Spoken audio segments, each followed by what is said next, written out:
Good day po sa ating lahat at sa lahat ng ating mga nakikinig from Luzon, Visayas at Mindanao.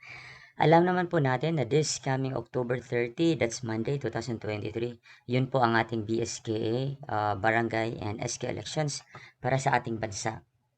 At saka yung Commission of Elections po natin ay ayon sa kanilang resolution number 10924, naglabas sila ng general instructions of voting, counting and votes and canvassing. Anong section P450, nandun po yung appreciation of ballots po natin. Now, bakit natin kailangan itong talakayan is because yung mga teachers natin, sila po yung magiging EB, Electoral Board members, the chairman, the poll clerk, as well as yung third member. On the part of the candidates po natin, sila po yung concern dito kasi ayaw natin na sila ay madaya. On the part of the teachers naman, na hindi tayo magkamali. Alright? So, punta po tayo doon sa section 450 ng resolution na ito. Doon sa appreciation of ballots. Alright? So, in the appreciation of ballots, every ballot shall be presumed valid unless there is clear and good reason to justify its rejection. So again, lahat ng mga baluta na nakalagay doon sa ballot box considered as valid unless meron po tayong very good reason to invalidate the ballot. Kasi yung vote naman ng bawat isa, that's the very intention, is a sacred thing na gagawin ng isang Pilipino. So, uh, any question on the appreciation of ballots shall be decided by a majority of the EB members. So, meaning to say, kapag meron pong question doon sa ballot or merong confusion, yun pong tatlo na electoral board member, sila po yung magdesisyon. Si chairman, si poll clerk, at saka si third member. At saka dapat majority of them, halimbawa kung hindi sila magkasundo, so at least the majority win, no? Kapag hindi magkasundo sila sa kanilang desisyon. So, the majority of the EB members, wala pong watcher o kandidato ang sasali doon sa appreciation of ballots po. So, ano po ba ang gagawin? No watcher, candidate, or any other person inside the polling place shall be allowed to participate in the appreciation of ballots, except that any watcher may file a protest which shall be recorded in the minutes. So, halimbawa, kapag may confusion doon sa appreciation of ballots, na valid ba yun hindi or para kanino yung boto na yon, the watcher of the particular candidate can always file a protest. Halimbawa, kapag yung particular vote is hindi para sa ganong kandidato, para sa kanyang kandidato na kanyang nag-watch siya, na meron siyang appointment, so, pwede siya mag-file ng protest. So, now, according to the comelec na din, na dapat na ang isang watcher, meron siyang appointment from that particular candidate. So, meaning to say, kahit na watcher siya sa isang grupo, pero kapag wala siyang appointment from that particular candidate, hindi po yan tatanggapin ng EB members. Okay? So, klaro po yan, ano? So, again, to the candidates, kapag isang grupo kayo, dapat isa man lang ang watcher ng bawat candidate. Kapag hindi kayo maka-afford naman kasi mahal, so, isang watcher para sa grupo ninyo. So, dapat yung watcher na yon meron siyang appointment sa ilang kandidato na pwede siyang maging watcher. Kasi hindi tanggapin ng EB kapag walang appointment yan. Okay. So, the EB shall observe the following rules for the appreciation of ballots as provided in Section 211 of Batas ng Pambansa bilang 881, bearing in mind that the objective of the election is to obtain the expression of the voter's will. So, alam naman natin na the very nature of the election is malaman natin kung ano ba yung talagang gusto ng mga mamamayan, yung bumoboto. So, narito po yung 27 points na dapat tandaan natin ng mga teachers ng EB members as well as naman sa mga kandidato sa barangay at saka sa SK elections.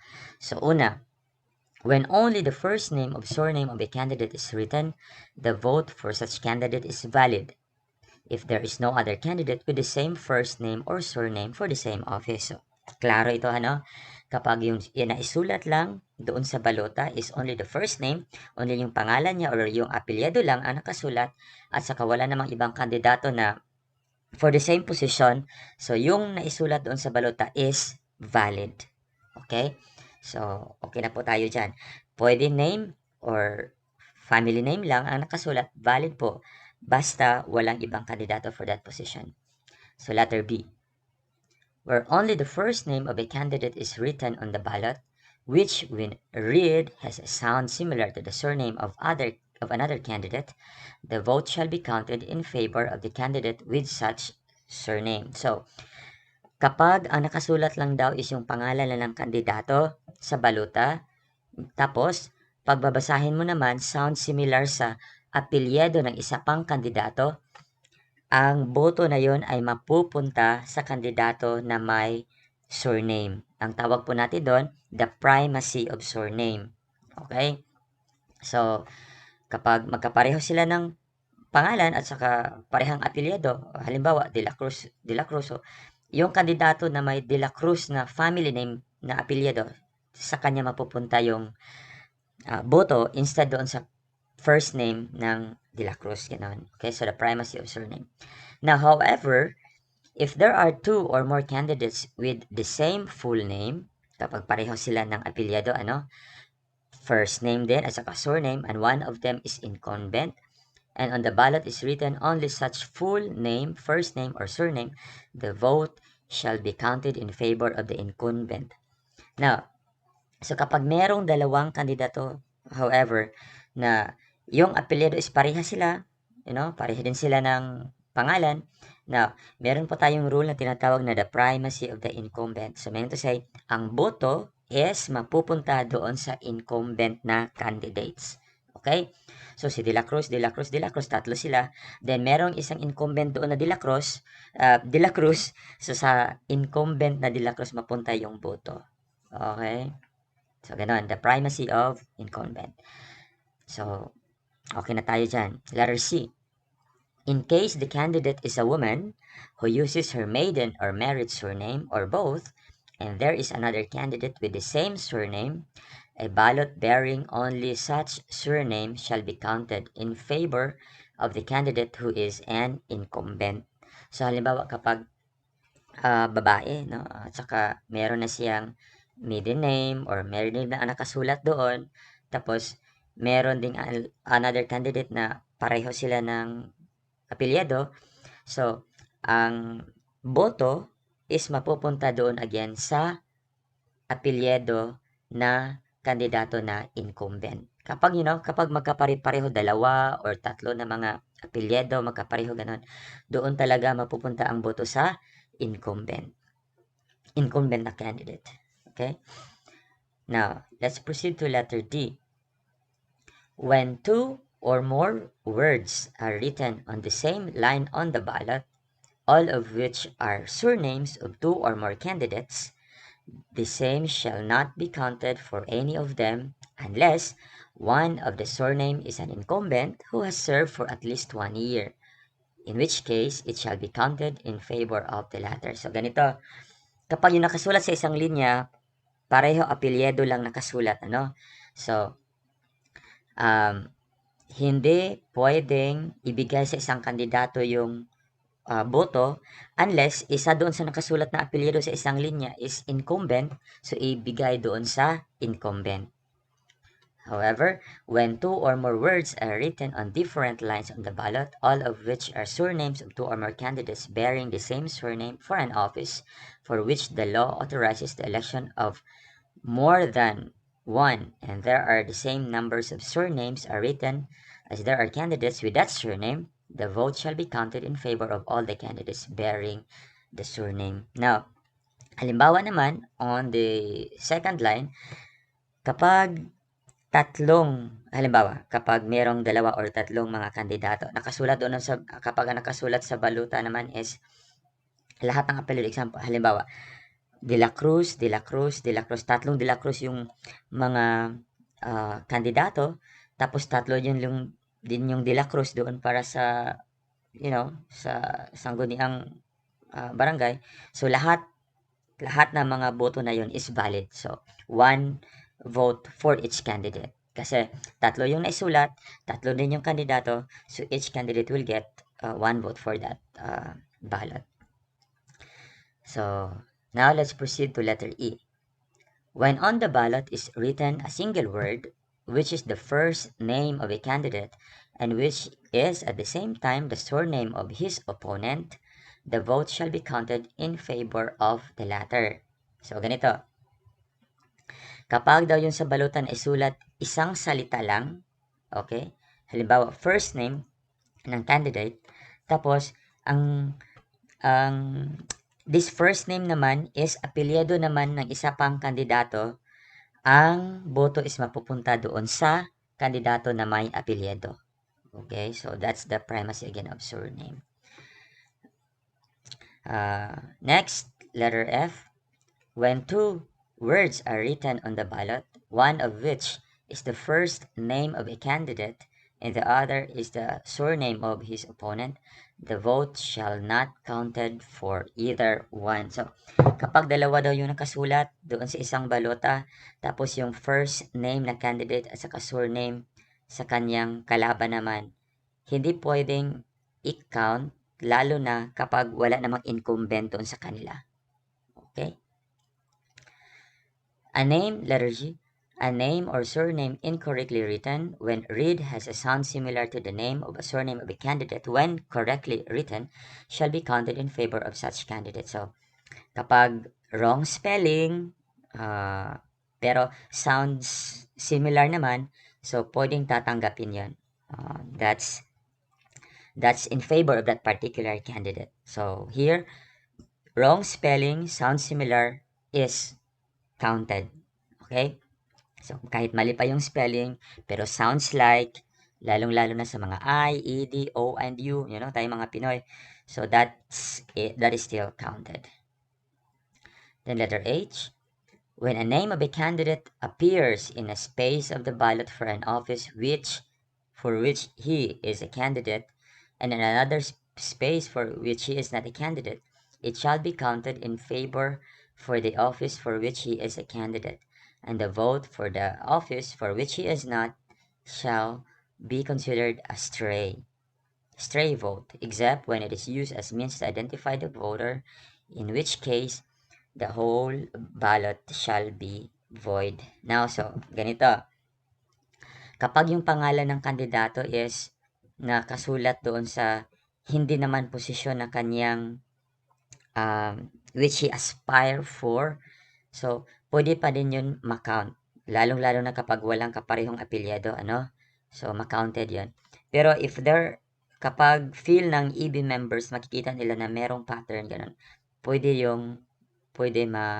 ma-avoid, mapawalang bisa yung balutan na yun, lalo na kapag may mga markings, ganun. So, dito, kapag halimbawa yung si Mr. De La Cruz, dapat sana siya ay sa punong barangay, pero naisulat din doon sa Kagawad, at saka wala namang De La Cruz na iba pang na running for Kagawad. So, the vote shall be counted for De La Cruz. Okay? So, ganon. However, kapag, again, merong ibang De La Cruz na may De La Cruz din na, running for Kagawad. So, hindi yun mapunta sa kapitan, doon yun sa Kagawad na. Letter I, when in a space in the ballot there appears a name of a candidate that is erased and another clearly written, the vote is valid for the latter. So, halimbawa, kapag nakita natin na merong erasure yung balota, okay? Of course, prior to the counting, kapag merong erasure yung balota, tapos it was changed, sinulatan ng iba, valid iyon. Okay? Halimbawa, nag-erase, tapos sinulatan ng bago, so that is still valid. Okay? So, next, letter J. The erroneous initial of the first name which accompanies the correct surname of the candidate.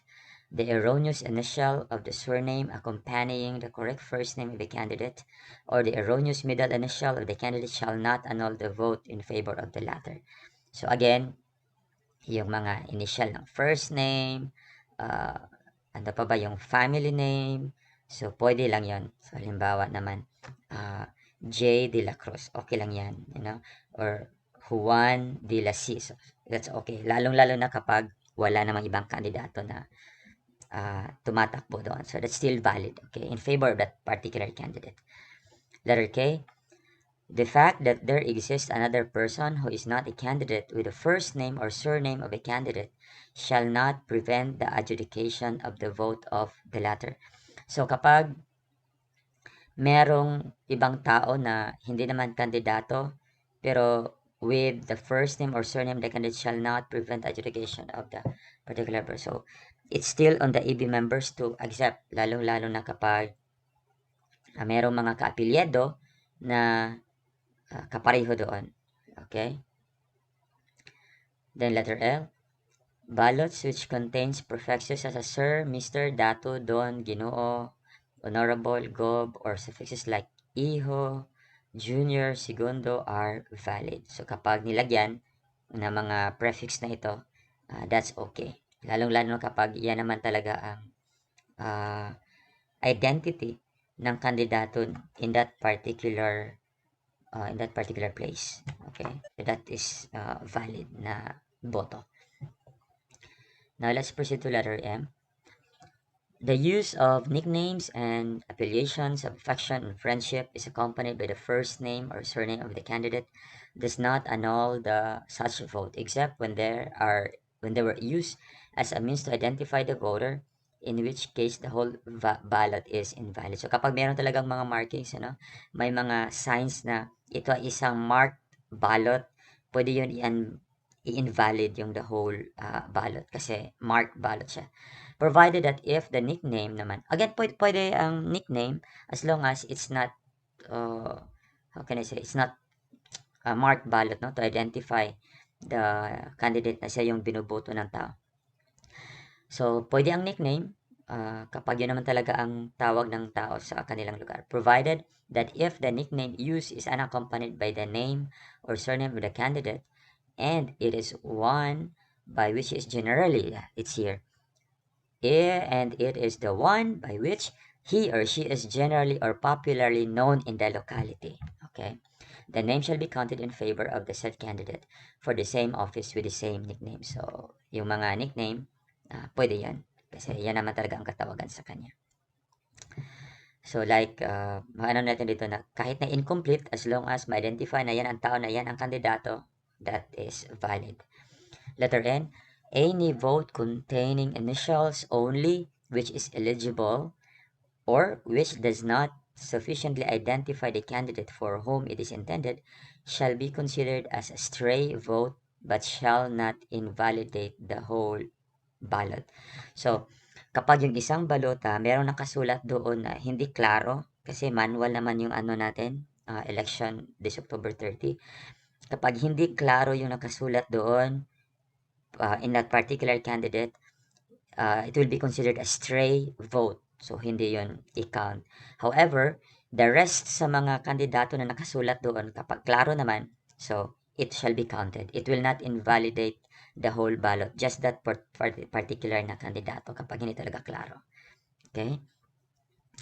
Then letter O, if on the ballot is correctly written the first name of the candidate, but with a different surname, or the surname of the candidate is correctly written, but with a different first name, the vote shall not be counted in favor of any candidate having such first name or surname, but the ballot shall be considered valid of other candidates. So, lalo na kapag walang incumbent, So, kapag mali yung first name, mali yung apelyido, tapos dalawa sila, para sila kandidato, ganon, then, ma-invalid yun, lalo na kapag walang incumbent doon. Then, letter P, any ballot written with crayon, lead pencil, or ink, wholly or in part, shall be valid.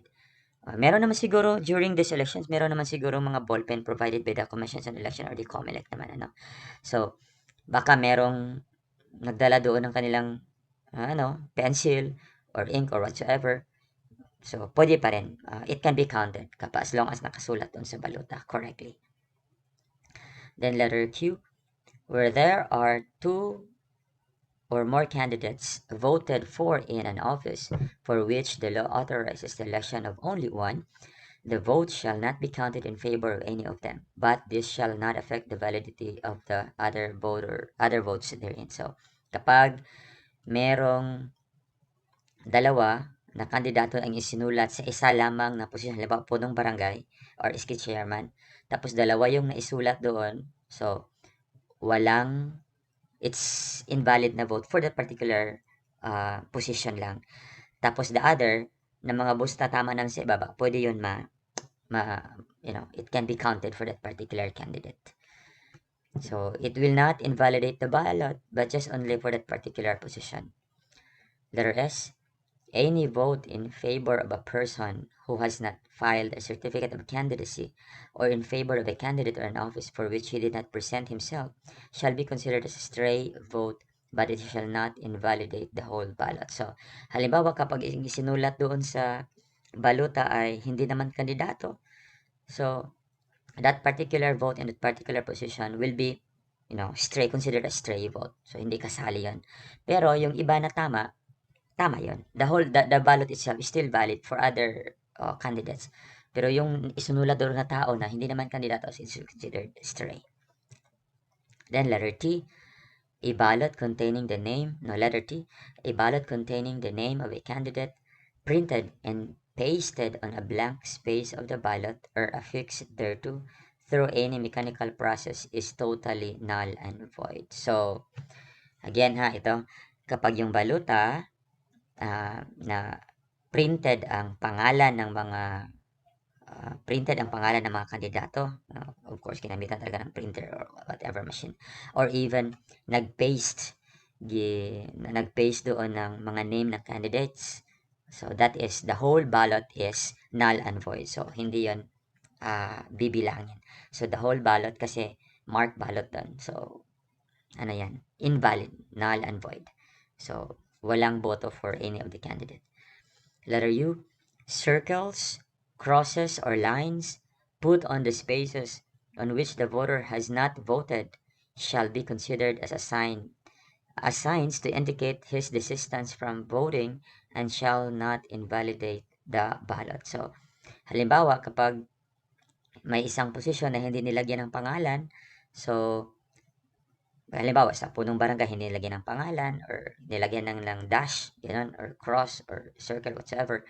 So, hindi yon ma-invalid ang ballot. So, other position can be counted. Then, letter U, we'll proceed to letter V.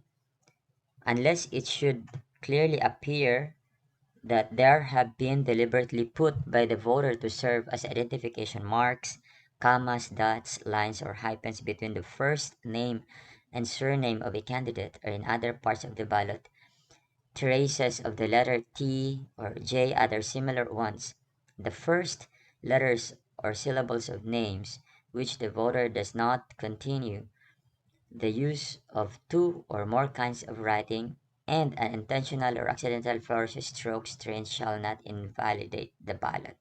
So kapag merong mga unintended marks on the ballot, so okay lang din yun. Okay, so it will not invalidate the ballot. Okay. Next, W. Any ballot which clearly appears to have been filled by two distinct persons before it was deposited in the ballot box during the voting is totally null and void. So kapag doon talaga sa balota, dalawa yung sumulat, So, klarong-klaro na dalawa yung sumulat, magkaiba yung mga penmanship. So, the ballot it will be considered null and void. Then, letter X, any vote cast in favor of a candidate who has been disqualified by final judgment shall be considered a stray and shall not be counted, but it shall not invalidate the ballot. So kapag merong nakasulat doon na yung kandidato na disqualified naman, so kahit na may vote siya, it will be considered still stray. So hindi yan ma-count. So the other vote for the other candidates counted pa din. Why? Ballots wholly written in Arabic in localities when it is general use are valid. To read them, the board election tellers may employ an interpreter who shall take an oath that he or she read the votes correctly. So, halimbawa naman, kapag doon sa mga lugar na may sumusulat ng Arabic, not in English alphabet, so pwede, valid pa din yun as long as yung mga board of election inspectors yung mga EB doon, marunong silang magbasa ng Arabic, or kapag hindi sila marunong, they can always hire somebody who can read Arabic. Then they will have an oath to that particular interpreter. So, pwede yan. Okay. Letter Z, the accidental tearing or perforation of a ballot does not annul it. So, kapag merong, a little bit na nasira dun sa ballot, it's teared or perforated, okay pa din as long as mababasa. Then, AA, failure to remove the detachable coupon from the ballot does not annul such ballot. So, kapag nakalimutan siguro ng voter, naka-attach pa yung coupon doon, detachable coupon doon sa isa, hindi nalagay doon sa maliit na box, so okay pa din yung boto niya. The ballot is still valid, at saka yung boto niya is still counted. Alright? So, that's for the 27 points for appreciating the ballots, no? Ayon sa Section 450 ng Comelec Resolution number 10924, promulgated noong June 7, 2023, para sa darating na October 30, 2023 Barangay and Sangguniang Kabataan elections and all the succeeding BSKs thereafter. So, yan po. Sana po, teachers, na-remind po tayo kung paano po tayo mag-appreciate ng ballot, at saka sa mga kandidato naman, paano nila gabayan yung mga followers nila. How are they going to identify themselves in the community para mas madali naman, para naman madali yung trabaho ng teacher doon sa presinto. Alright? So, yan po ang ating appreciation of ballots according to the comelec guidelines na nasa Chapter 3, Section 450 tungkol sa appreciation ng ballots. Alright? So, thank you so much and have a great day and good luck sa lahat ng ating mga teachers. Tsaka before I'll end naman, so sa lahat ng mga teachers na mag-serve ng BSK elections, good luck. At saka sana everything will go well, will go as planned. Then, Happy Teachers Day, teachers, dahil October po tayo today. It's October 4, bukas naman October 5. So, Happy Teachers Day. Have a great day, everyone.